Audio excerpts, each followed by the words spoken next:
Coming up on Tech News today, what should Twitter be worth after its IPO? Is Square the next big IPO for Jack Dorsey? And Netflix and Marvel teaming up on some new original TV shows. All that and more coming up. Netcasts you love. From people you trust. This is Twit. Bandwidth for Tech News Today is provided by CashFly at CACHEFLY.com.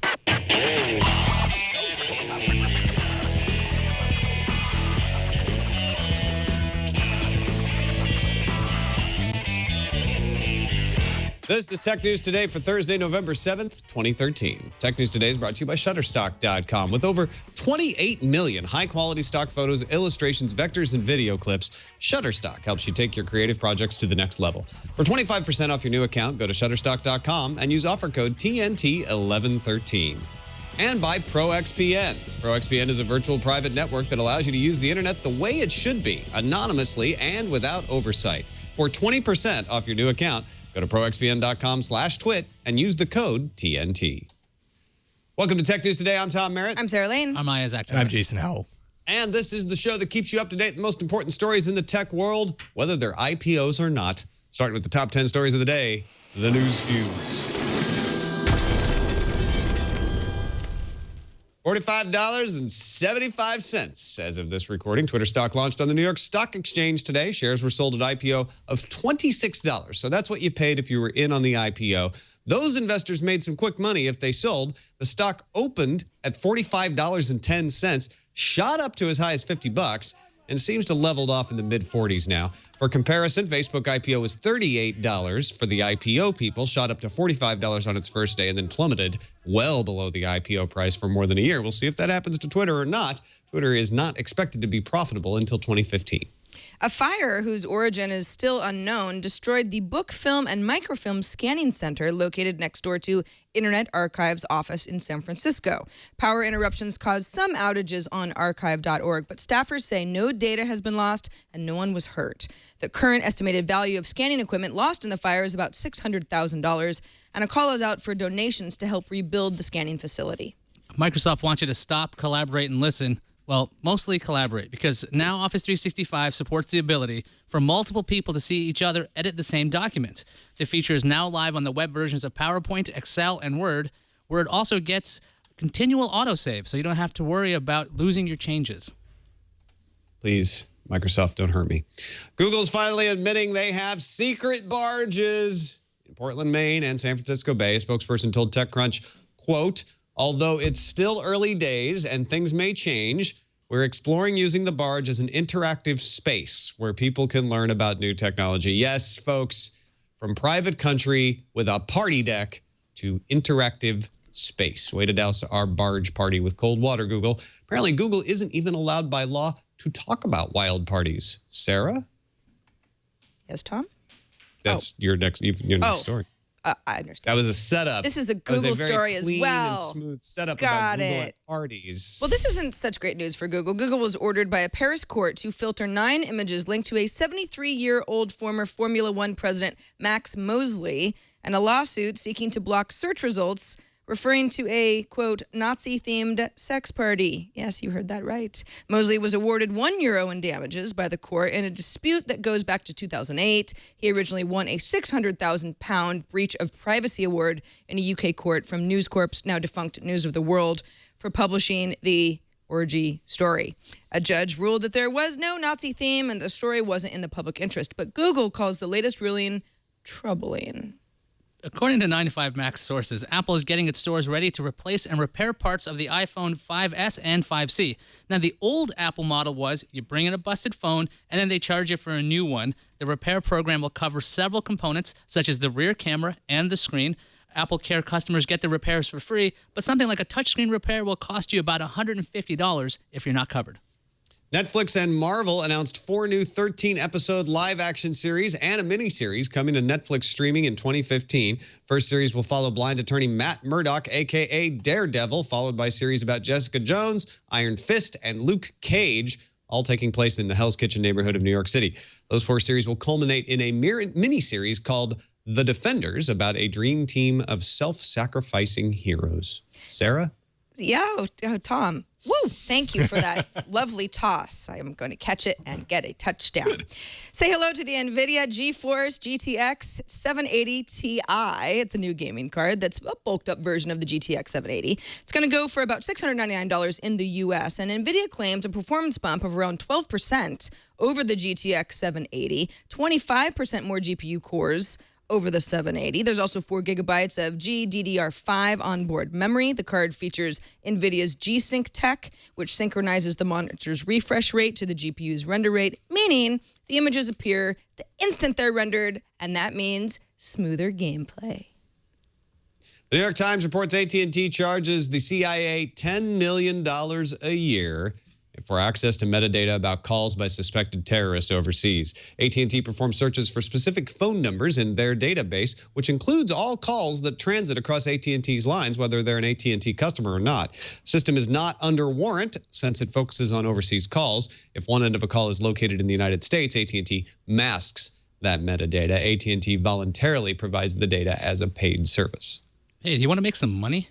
There's a new program called Internet Bug Bounty by HackerOne that will pay you to tell them about bugs in things like PHP, Perl, Rails, and OpenSSL. The Internet Bug Bounty is backed by Facebook and Microsoft, so they've got some serious money, along with the help from Chrome and Etsy. The vulnerabilities must meet several criteria, including being novel and be widespread to collect the cash. This episode of Tech News Today brought to you by Shutterstock.com, where you can find the perfect image or video or whatever creative project you're working on. You making a brochure, you making an advertisement, you making some kind of website, you need some good-looking art. Don't trust your cousin Jimmy. He's okay, but he's just not there yet. Get a professional and get a royalty-free image so you're covered, but you don't have to pay an arm and a leg. Shutterstock sources images from around the world, puts them at your fingertips, and they review each one. They're adding 20,000 images a day, but they look at each one to make sure it's good. It's got the right content, that it's quality, and they're flexible on the pricing. You can choose individual image packs or a monthly subscription. That monthly subscription can give you downloads of 25 images a day, and you download the image in any size you want. You pay just the one price. Shutterstock gives you the images you need to bring your creative projects to the next level, and they make it easy with an amazing search engine, with light boxes that let you share and collaborate, and a global marketplace. They have multilingual customer service in more than a dozen international countries, and full-time customer support throughout the week. I find images on there all the time for the It's a Thing website, for my book trailer.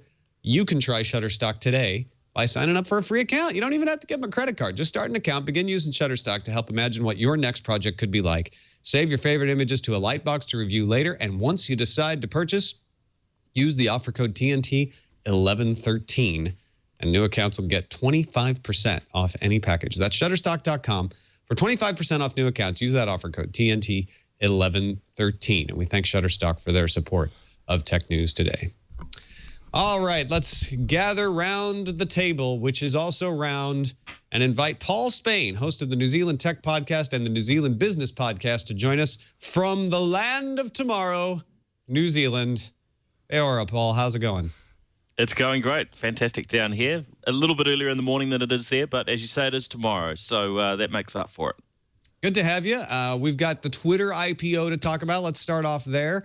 As we mentioned, $26 was what it was IPO'd at. Now, what that means is the people in on the IPO pay $26. Then when it lists on the stock exchange this morning, they can sell it for whatever the market will bear. Apparently, the market is bearing around $46.27 right now. It's just holding right there around $45, $46. That's a huge uptick, a much bigger uptick than most of the tech stocks have been getting. All the IPOs tend to have an uptick in the first day, and then they tend to fall back. In fact, most recently have fallen back below their IPO price. Facebook took from May of one year until July of this year, May of 2012 to July of 2013, to get back above its IPO price. The opening bell at the stock exchange was not rung by Dick Costello or Ev Williams or Biz Stone or Jack Dorsey. It was rung combined by Patrick Stewart, 9-year-old Vivian Haar, who ran a lemonade stand for 365 days to protest slavery, and the Boston PD Bureau Chief of Public Information, Cheryl Fiandaca. They were supposed to be emblems of Twitter's users. Boston PD one makes sense to me. I'm not sure. Well, about it's Patrick like Stewart, but who doesn't love- celebrity, Yeah. person in Yeah. government service, and Do you then think of the Patrick future. Stewart as this Twitter celebrity? Well, I mean, he's one of many, but I think Patrick Stewart has a lot of beloved fans. Yeah, he does. He's later to Twitter than some of the others, though. It's not like an Ashton Kutcher. He's been around there forever. But Yeah, but if Ashton Kutcher was up there, everyone would be like, "Nah, get seems him really off the dated, stage." actually. Patrick Stewart is like, it's hard not to respect the man. yeah, everyone loves Patrick Stewart. Every You nerd know? loves Patrick Stewart. Yeah. Don't forget, folks, when you're in the IPO frenzy here, that Twitter has never made a profit. They are not expected to make a profit in 2014. In fact, they're expected to have revenue around $600 million. Analysts think they might get revenue of $1.9 billion in 2015, although Wall Street Journal reports that Goldman Sachs, the company underwriting the IPO, has been telling its clients, expect 55% growth next year, not 80% growth. They make $2.58 in advertising for every 1,000 U.S. interactions, though. So that's pretty good money. That's a quarter per person. And according to this IPO, each of us who use Twitter is worth $78. So, Paul, what do you make of this? Is Twitter the next Facebook as far as like they're going to go high and then they're going to go low, but it'll all end up fine? Are they going to beat expectations, or is this going to end up in disaster? Yeah, I'm a little unsure. I mean, to me, it does seem like they've landed at a pretty high price to start with. I mean, their market cap lines up very similarly with LinkedIn, and I would actually think LinkedIn probably has a much bigger revenue potential. Due to that business tie-in and their ability to charge people for those premium memberships. And in the recruitment side of things. But I guess when you compare it to Facebook, they're coming in between 20 and 25% of the valuation of Facebook. When you look at it that way, maybe that's fair. But no, I won't be buying any myself today. Put it that way. Neither of me, of course. I'm not allowed because I cover the company. Ayaz and Sarah, what do you guys think? Where do you think this valuation falls? You know, I'm not surprised at all by the way that the numbers shot up this morning, just because Twitter is such a, I mean, it's a real success story in many ways. I mean, it started as something that a lot of people did not want to believe could become a viable business. They have a lot to prove on the money side of it, that's for sure. But I really don't have any doubt that the company is going to make a lot of money in the next couple of years. In general, this is a service that has a huge engaged audience. It didn't exist. Nothing like it existed, 10 years ago. And as far as the valuation goes, yeah, I mean, sometimes I hate being a journalist. Just got to sit on the sidelines and watch a lot of people make money, but that's the way it goes. Yeah, I was actually looking at what Paul was talking about, how Twitter's pretty much in the same line as LinkedIn. I didn't even realize how few active users Twitter has. 232 million users compared to LinkedIn's over 259 million. So that they actually that's monthly active. Yeah, so Twitter's that's daily is only 100 million. But the thing is, LinkedIn seems to be something that people would use once in a great while. It's not exactly a very active thing. So I don't know how engaged the community is, but Twitter has that engagement that you might have 800 million people on Facebook, but how engaged are they regularly? When it comes to Twitter, the way they've kind of co-opted the hashtag for themselves. When you see a hashtag on television, you're thinking Twitter, to the point where Facebook even adopted it and Google Plus adopted it. I know hashtags have existed before Twitter, but they've really tapped into a consciousness that I think they have a lot more buzz than a company like LinkedIn, even though they have fewer users, which also means they have a much greater potential for growth because day in, day out, you're being inundated with Twitter on TV. It seems like, Sarah, you hit on it. The story of Twitter has been the same all along. I don't understand it. It's too complicated. It doesn't appeal to me. I don't think it can succeed. For a while, it was they don't make any money. Then it was they don't make enough money. And now it's they aren't profitable. But every time somebody says that about Twitter, they slowly and doggedly get there eventually. They just don't get there maybe as fast as people would like them to. The question is now that they're public, can they continue to do that, or will shareholder pressure change the game, as it has for Facebook? Facebook has scrambled and made some moves that they probably would have made anyway, but they would have made at different times. They were making them in reaction to the marketplace. Yeah, as you make a good point, the hashtag existed before Twitter. I think most people who have ever used Twitter or at least have seen a hashtag would say, oh yeah, that's a Twitter thing. And then sometimes you use it on Facebook now. I think that maybe one of Twitter's weaknesses could be it is changing almost this sort of like online vernacular, but can it exist as its own entity? Because if other competing companies and services that are popular just continue to be able to use stuff that is so-called invented on Twitter, it's not necessarily the only place that you can do those things and talk that way and connect with the same type of people. One of the founders of Twitter, Jack Dorsey, is rolling in some dough today, one would imagine, but it's not enough, Sarah. It's time for a Dorsey double shot. That's right. Yeah, so Square, which is the other company that Jack Dorsey runs, he co-founded and is the CEO of, may be looking at an IPO of its own. This would be for next year. Square has held discussions with some banks, big banks, Goldman Sachs, Morgan Stanley, about a possible IPO next year. This is according to a person familiar with the matter, talking to the Wall Street Journal. So anonymous source. This source says no specific bank has been hired yet. Hey, the timing of this deal could change, but it looks like something that may be in the works. Now, Dorsey, of course, co-founded Twitter. He's still the chairman of Twitter's board. He kind of, in many ways, people are dumbfounded that he still has such a hand in both very successful companies. Both companies now, they're about like half a block away from each other now. They sort of are in my neighborhood. And if you look at, I mean, I don't know if we want to compare Square to Twitter, but let's just talk about what Square is doing. They've got sales approaching $1 billion for next year. This is according to an internal projection that a source shared with the Journal. Revenue represents what Square takes from around $30 billion in total transactions. That sounds like a lot, but they give about 70% to 80% of the credit card companies that they have partnerships with. So Square is still taking a small number of all of the revenue that's coming in. Sales will be about $550 million this year. Total payment volume around $20 billion. After credit card companies get paid, well, you're looking at net revenue closer to about 110 to 165 million. So still, again, lots of growth opportunities there. Dorsey has said in public that the company doesn't turn a profit, but they've also hired a really interesting executive team recently. Chief Financial Officer Sarah Fryer came from Salesforce.com. David Vinyar came from Goldman Sachs. He joined Square's board just last week. Square poached Gokul Rajaram, who's an advertising executive from Facebook. He's overseeing point of sale services for local merchants. So Square now has hardware for merchants, card readers for really independent merchants who maybe don't have sort of like a point of sale cash register type thing. You've got mobile wallet software that lets customers pay without using a credit card. Did it this morning at my local coffee shop. You've got money transfer via email. You've got the Square Merchant Store. I don't know who's using that, but there is one. Do we have any good reason why Square should not IPO, Paul?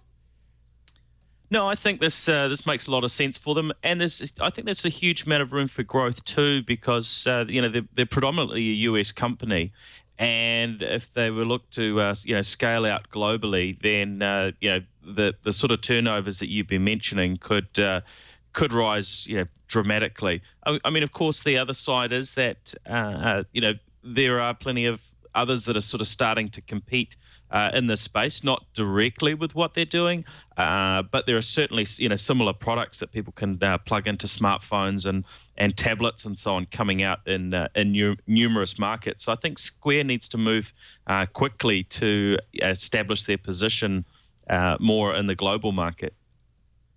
It feels, and I'm probably speaking a little bit out of ignorance of the industry here, but it feels like a payment company that's not profitable yet has a lot more to show than a social network that's not profitable yet. A lot of people can see value in Twitter and potential for growth, where when you're breaking in money from people, you would think, shouldn't you be closer to profitability? I don't know that that's true or not, but I think the payment industry probably is just as hot as the social networking industry. It's probably just not top of mind for people, and that's why they're thinking, you know what, this probably is a good time to IPO. Let's see how the Twitter IPO goes. If it does well, then we can ride its coattails. Square's been like a trendsetter when it comes to mobile payments. I know the first mobile dongles for iPhones and Android devices were, I think it was Square. Then you saw PayPal copy that, and Bank of America, I think, has a copy. A lot of these folks have gone, hey, that's a good idea. Maybe we can copy this and we can have our own systems. Obviously, those companies very well established when it comes to mobile payments, actually just payments in general. And if Square can IPO and get a huge infusion of cash in the beginning, what else could they possibly do? Because if they have the right mindset, if they can figure out what trends are coming as opposed to reactionary things like what Bank of America is doing, if they can come up with that, there is a huge value long-term when it comes to a company like this. So even though they might not have a profit now, it's that they have the brains, that they will have the ideas that will basically set the future for mobile payments. All right, we've covered social media. We've covered mobile payments. Let's cover wearable computing, Ayaz. What's Pebble up to? All right, so Pebble's got some new updates. First up, an iOS app that allows for all application notifications like the Android version. So Android users have had this for a while. Up until now, iOS users only had access to texts, email notifications, and incoming call info. Now, any app you set in iOS 7 to banner mode will actually show up on your Pebble. And second up, much larger than this little upgrade on the app, a new SDK, version 2.0, came out today. It gives developers access to Pebble's built-in accelerometer. You can log data on it, and you can have the watch store data when it's not connected to a phone. Bluetooth low energy is now available. It was always built into the device, but it wasn't activated until this SDK came out. The new apps coming include Foursquare. There's an app for checking in right from your watch. A Yelp app. Obviously, you need a connection with a phone for the data there. A Yelp app showing local attractions. A GoPro app if you want to have a remote control for your GoPro camera. But the Pebble, the actual hardware, still only contains 8 applications at a time. So you're going to have to choose which apps you're going to put onto there. And the Pebble CEO said that in a briefing with CNET, he mentioned that a fitness app could, for instance, store up to days of data, and then you could sync it. So you don't always need to keep a connection to your phone. Paul, does the promise of more apps make you want to get a Pebble smartwatch? For me, I like the idea of the notifications. I think the use of smartwatches for most isn't something that's really that we're crying out for personally. I mean, I've got a number of smartwatches. I don't have the Pebble, but or I've tried a number of smartwatches. And it's just not something I'm particularly excited about at this stage. So I think we need a little bit more of a leap. The main thing I found useful was the fact that the watch is attached to your wrist. So when it vibrates, if you're getting a particular reminder that you want to know about, like an appointment, then you'll catch that. Whereas sometimes maybe you don't hear your phone or feel your phone vibrate when it's in the pocket. That's the main use I've found for smartwatches generally. I kind of love the checking in aspect of it. I mean, whether it's Foursquare or another app that may eventually be supported by something like Pebble, if you've only got 8 apps. Well, if it's on your wrist, there's probably some sort of a top 8. Like, I don't know how limiting that would actually be for the average person. And I do like the idea of being like, because I always check into my gym because I want to feel a sense of, I don't know, that I'm better than everybody else because I go to the gym a lot. Just sort of like tap my watch when I go in rather than fumble for my phone, or maybe I didn't bring it or it's in a bag. I kind of do like the aspect of some of these. I do think it has a long way to go because obviously not everybody is going to agree that that's the cool app to run on your watch. You really want to have a lot of options for customers. Even if they can't run that many apps at once on the Pebble, you want there to be a big marketplace for customization. $150 for this watch, and it's probably the best of them as far as I can tell. I like that Foursquare thing too. That's nifty. I like the Yelp thing. I like the notifications coming over. I think that this is elegant, and I think it has, from what I've seen from other watches, probably one of the best use cases, but it's still, and maybe it's just me, but it still just doesn't seem worth the money for me to have it, just for some notifications and nifty stuff. If I really wanted a wearable watch, this would be the one I would get, right? And I think people who are enthusiastic about them probably should look at the Pebble, but I just don't see a compelling reason for someone who doesn't want to wear a watch anyway to go, ooh, I kind of need that. Maybe the workout stuff, maybe being able to store up your data and that kind of, personal measurement, quantification of the self sort of thing is compelling. That's about the most I can think. Yeah, I think once there's enough fitness applications actually, because then these developers don't have to build hardware like a Fitbit. You don't have to build a Nike Fuel Band. You go, oh, that Pebble already exists. It has accelerometers. We can take advantage of existing hardware, make applications that can track whatever movements you're doing, and it's a decent watch that has decent battery life because it uses that e-ink display, as opposed to something like a Galaxy Gear, which costs $400, works with limited phones. There's the Sony smartwatch, which doesn't seem to have the same kind of appeal to lots of people because it has its own applications when it comes to the way it runs. It's very specific. Pebble tried to keep it really simple, and I think this simple approach might be enough to keep it around. I'm kind of curious when the hardware is going to get refreshed and see if there's any new things about it that make it more compelling. But now, to me, once these applications do show up, not till these applications show up, will I want to pay $150 for this watch? But I think that might actually get me to buy one of these finally, because I've been on the fence since it was on Kickstarter way back. Was that last year? Wow. Yeah. Dust off the wallet. That's right. Eyes is about to pay If out. I'm going to throw money down, you know it's good. All right, let's take a quick break. Speaking of money, and thank one of our sponsors for today's show, ProXPN. Security's in the news all the time. I don't have to tell you that. And one of the things that you should probably be doing, especially, please, if you're out and about using public Wi-Fi in any way, at a coffee shop, at an airport, at a hotel. I'm going to be headed over to BlizzCon this weekend. I'm going to have to use that hotel Wi-Fi, and I'm going to be firing up ProXPN. ProXPN is a global virtual private network that works with almost any internet connection, and it creates a secure encrypted tunnel through which all of your online data passes back and forth. That's what VPNs do. They say, we're not going to let people see what you're sending back and forth. They'll see that you're sending, and that's it. Any online application can work with ProXPN, including your web browser, your email, your file sharing, your instant messaging program, and it keeps everything you do online hidden from prying eyes, from people trying to sniff packets on the open Wi-Fi ports, all of that stuff. You got a 512-bit encryption tunnel. It works by OpenVPN or PPTP. You can bypass geographical restrictions, internet filters. Works for Windows and Mac. You can configure it for Linux. Also works with your iOS or Android device. There's actually a new ProXPN app for Android in the Google Play Store that supports OpenVPN. And they've got world-class customer support. Even Steve Gibson from Our Own Security Now gave it a great review. Go to proxpn.com/twit for more information and to sign up. ProXPN premium accounts are normally $9.95 a month or $74.95 for an entire year. We've got a special offer. Use the code TNT and you'll get 20% off the lifetime of your account. Go do that. That's less than $5 a month on the yearly plan. If you're not satisfied, you can cancel within 7 days for a full refund. So go to proxpn.com/twit and sign up with the code TNT. We thank ProXPN for their support of Tech News Today and for allowing me to surf at the Red Lion Hotel without worry. Let's talk barges maybe for the last time, Sarah.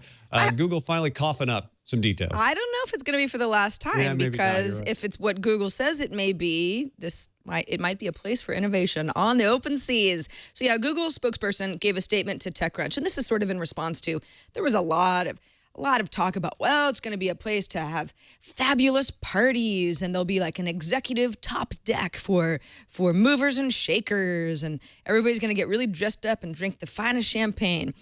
Spokesperson says, quote, Google Barge, a floating data center, a wild party boat, a barge housing the latest remaining dinosaur. Sadly, none of the above.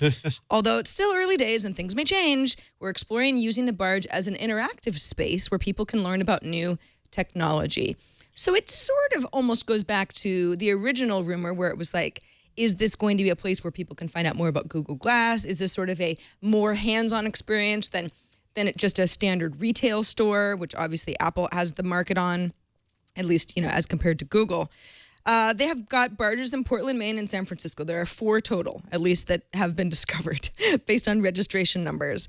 Who knows how many? Right, yeah. That we know about. They're floating structures. They have shipping containers. That's something Google has a history of using in its data centers, so not so weird. The structures have large windows cut in them, so yes, they could form some sort of a presentation space that would take advantage of the fact that there's, I don't know, a nice view. A report by the LA Times noted that a lot of reporters that sort of jumped on this whole, it's going to be a party barge story, looked at the wrong lease in San Francisco that, of course, the barges have to have leases for. The correct lease's purpose is, quote, the fabrication of a special event structure, an art exhibit only and for no other purpose. Ooh. I know. Not exactly the launch the helicopter. I don't really know how helicopter language works, but I don't know, Paul.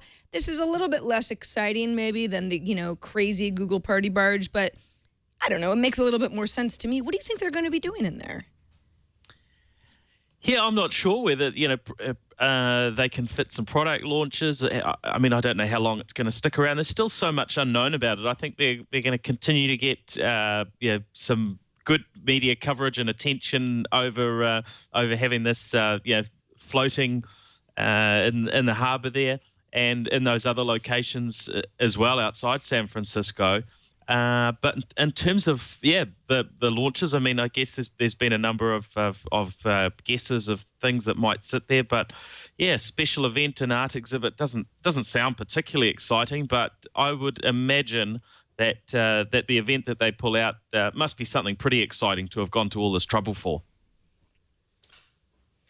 Any thoughts? I'm Tom, sad. Myers? My thoughts are sad. Sadness. If Elon Musk is Tony Stark, I expect Google to be the X-Men, right? I mean, I want crazy mutant stuff coming out of those X labs. I want floating data centers that become their own countries and are also party barges. And maybe my expectations are too high. Maybe a floating showroom is just experimental enough.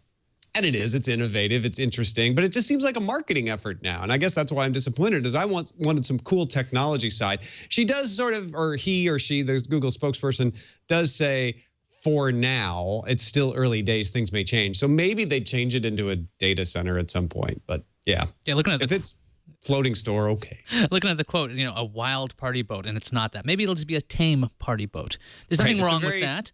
Okay, these don't have to be sedate party. Right, it could just be black tie events, okay, and that VIP section that's still rumored to exist, or at least that was the report from CBS a while ago. And then this idea that it's basically going to be a giant showroom that just docks and people come in for an interactive space. That's basically a store, right? It's like the Apple Store. You come in, you play with the stuff, and you're like, hey, this is neat, and you walk out. You're getting the word out about stuff that you're working on. Yeah, and you can imagine the tour schedule of the barge or these shipping containers, because if these containers can be moved onto trains and they're just coming around, you're like, oh, look, here comes you can track Google on Latitude or whatever the heck they still use. I think Latitude's dead. I like to think of it as almost like for anybody who's familiar with the Exploratorium. I don't know if San Francisco is the only place that has one, but it's basically a big science center where it's like a hands-on for adults and kids alike, where you can play with all these interactive, exhibits, art installments in many cases. It's really fun. If Google could sort of replicate that with a bunch of stuff that it's working on under the Google X brand, I could really see a lot of people being like, well, it's Google, but we're really interested in playing with, these handy-dandy gadgets. Let's walk out to the barge. Well, I guess you can't really walk on water unless you're one specific person, so you maybe take a ferry. If you have pontoon shoes, you can get pontoon shoes. They exist. They do. All right, let's talk about real superheroes, Marvel superheroes. Netflix, by the way, I have said for a long time on Frame Rate that what Netflix should do is become a network and force the hand of the broadcast networks to want to deliver good stuff online to compete with them. They started doing that with House of Cards. They're really doubling down on it with this announcement. Partnering with Marvel on 4 original live-action series, each one 13 episodes, starting in 2015.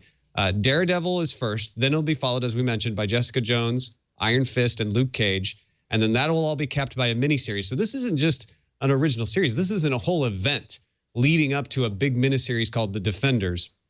Marvel Entertainment President Alan Fine said in the press release, this serialized epic expands the narrative possibilities of on-demand television and gives fans the flexibility to immerse themselves how and when they want. Key parts there are we're building this for the Netflix model of binging, of putting everything out at once, and we're talking about letting people watch things where they want, when they want, how they want. That's what consumers want.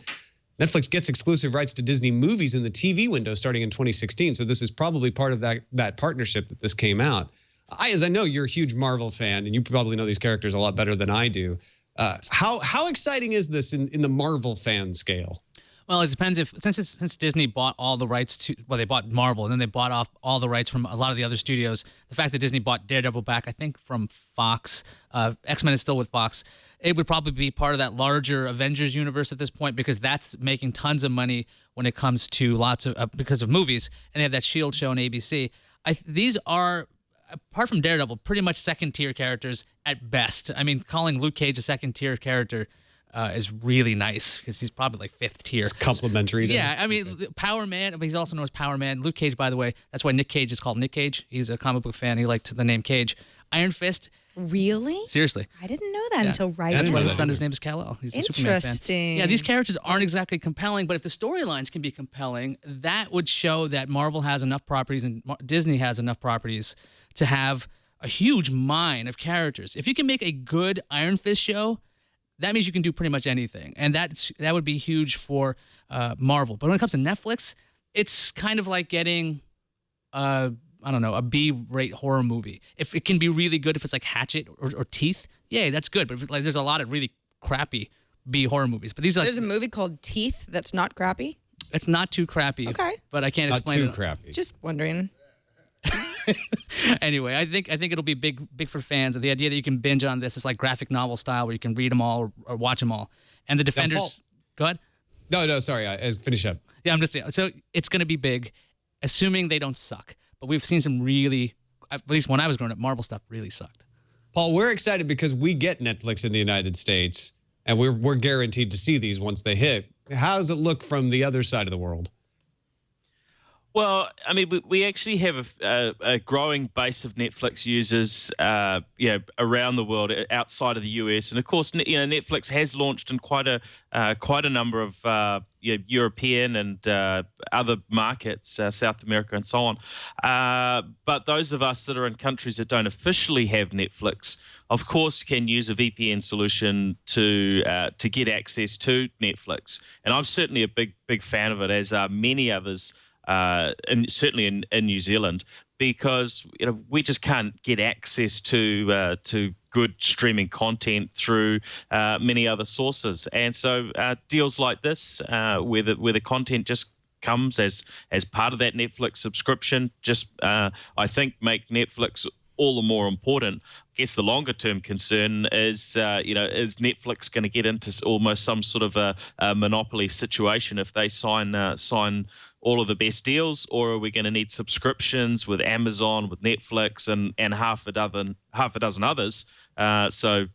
Ultimately, it becomes a bit of a complex situation in terms of how you get your content longer term. Sarah, you're a cord cutter. That's correct. I am. How do I feel about all of this? I think that more choice with something like Netflix, which I paid for and I'm a happy subscriber of, is a good thing. I will not pretend to be that enthused about more comic book genre stuff because I just feel like in our summer movie draft, it's all I can do to just keep on top of all of the comic book movies that come out every year. Hey, just saying, sometimes I experience a little comic book fatigue. But I think, again, this is all about if the shows are good. If shows are good, people like them, period. Yeah. Heroes had its time. Everyone loved Heroes. For a season, yeah. Well, okay. So it lasted a little longer than that. But It did. It lasted 4. It was good for 1. But it was a big deal. It was something that it was new and interesting. And, yeah, that's traditional TV. But Netflix is going to figure that out eventually. I think Agents of S.H.I.E.L.D. has shown that even a poorly executed Marvel series can still do well enough to get a second season. So I think Netflix is in a good position with this. It's got turned a lot of heads. I don't think they really can lose, even if this ends up not being that great, because they're just going to have a lot of great content on there that the fans of Marvel are going to consume no matter what. And hopefully it'll end up being good. I'm not saying I expect it to be bad. We have covered almost every one of the hot trends in technology except the Internet of Things. Solve that now for us, Ayaz. I can do that. So Intel set up a new business division, and it's going to try to make money on connected devices. The division is called the Internet of Things Group. See, I told you to take care of you. And it includes the Wind River business unit of Intel, which is formerly part of Intel's data center division. Now, Doug Davis, who's been with Intel for a long time at the embedded groups, is going to be the GM who reports directly to Intel CEO Brian Krzanich. Its main products is going to be Atom and Quark system on a chip, and the Internet of Things Group is going to focus most on embedded markets, including industrial automation, retail, aerospace, and automotive space. The new group will create some software and software stacks and platforms for its Atom and Quark SoCs using Wind River, McAfee, and other assets. I forgot Intel bought McAfee. They bought a whole bunch of these things. Paul, what do you think of Intel's latest move to get into the Internet of Things movement? Well, I'm pretty excited about this. We haven't seen a huge amount of activity in this space, and of course, Intel's announcement at IDF of the Quark SoC. That's obviously a key piece of this picture that will enable these new products. That's all part of it. But the bit I'm unsure about is whether Intel have the creativity really to come up with a lot of new products. We know Intel for often acquiring other businesses and for enabling a lot of other technology innovators, but their smarts are in building the chips. So I'm not sure. I'm just not sure what sort of innovation we're going to see from them. But they certainly seem to be putting the right focus on it and the investment. So if they can pull together the right people, we should see some exciting products over the next few years. Yeah, this is a move Kurzanich has to make. And he has so far shown himself to be a pretty savvy CEO of Intel since he's taken over. They don't want to have happen to them with wearable computing what they had happen with smartphones. And so jumping into the Internet of Things, saying, look, let's not focus on watches. That's the next thing. Let's focus on that and the other stuff to make sure we're ahead of the trends is almost required of them. And I think Paul, you bring up a really good point, which is how well they do is a question. But the fact that they're on top of it now, they're at least not going to be behind the curve. They still have to come up with good solutions for this. And providing a software stack takes advantage of some of these acquisitions that you're talking about, Ayaz, like McAfee. But again, those aren't guaranteed. Intel doesn't have a long history of providing great software stacks. Not saying they provide bad software stacks, but it's a wait and see sort of approach. They're known for x86, so everything else that they do comes with question marks these days. The other thing is this makes a lot more sense for Intel than when those reports that they were going to go into internet television, where they were going to try to get basically cable television and cable set-top boxes, the same kind of thing. That seemed like a move out of left field or some wild project they wanted to go ahead with. So far, that project reportedly is dead or is going to be sold to Verizon. This seems more in line for what Intel does. If these Quark chips are supposed to be really power efficient, which would make a lot of sense to have them in embedded systems that aren't using a lot of power, and if they get ahead of the curve when it comes to this, they won't miss out, like you're mentioning, Tom, when it came to mobile. They just had power-hungry processors. That's all taken care of now. Yeah, I think this is absolutely essential for Intel to do, so we'll keep an eye on it. Shall we fire up the randomizer then? Straw poll today with our live audience. As usual, we had 2 items in there and pretty overwhelming. 62% of the vote. Thanks to Habituela Condolce, who submitted this on our subreddit. Satellite will fall to Earth, but no one is sure where. That's comforting. Actually, that's usually the case with a lot of satellites. And they tend to not hit people because there's so much surface to the Earth, and we don't really cover that large of it. But they really don't have any idea where this is going. It's the Goche satellite that was really in low Earth orbit and had an ion engine, by the way. And so this is actually an example for why they're going to start putting extra thrusters on satellites. The UN is behind that to make sure that they can guide them to a crash, maybe have them fall in the ocean instead of falling on land or possibly in someone's backyard. Yeah, that would, I mean, it would be a great story as long as nobody got hurt. But, Yeah, you know, of course. it's gonna like land take on- out a tree or something and really kind of ruin your next barbecue. It's going to land on the Google barge. That's one thing. It'll try to Google barge try to catch it. That's Come what on, they'll now, do. that would just be awesome. That would be kind of interesting. There's an innovative new space because it's coming from space. They're going to try to catch it. That's what I think is going to happen. Or it'll just show up on Twitter. People will be like, "Oh, that's a Twitter account waiting to happen." The falling This is satellite. not scientific, but whenever I think of things falling out of space, I tend to hear about them landing in Australia. Paul, does that sound right to you? Yeah, there's all sorts of rubbish that ends up landing in Australia. But yeah, I'd be happy for one of these to land in my backyard. It'd be kind of quite a bit of fun, actually. I think what they should do also is have cameras attached to each of these things, so as they come down, that we can live stream them. I want to see that. GoPros on Exactly. satellites. Exactly. I love this idea. So 510 million square kilometers is the face of the Earth. 510 million square kilometers. This is likely to endanger about 5 to 15 square meters of the Earth. So those are your chances. Good luck.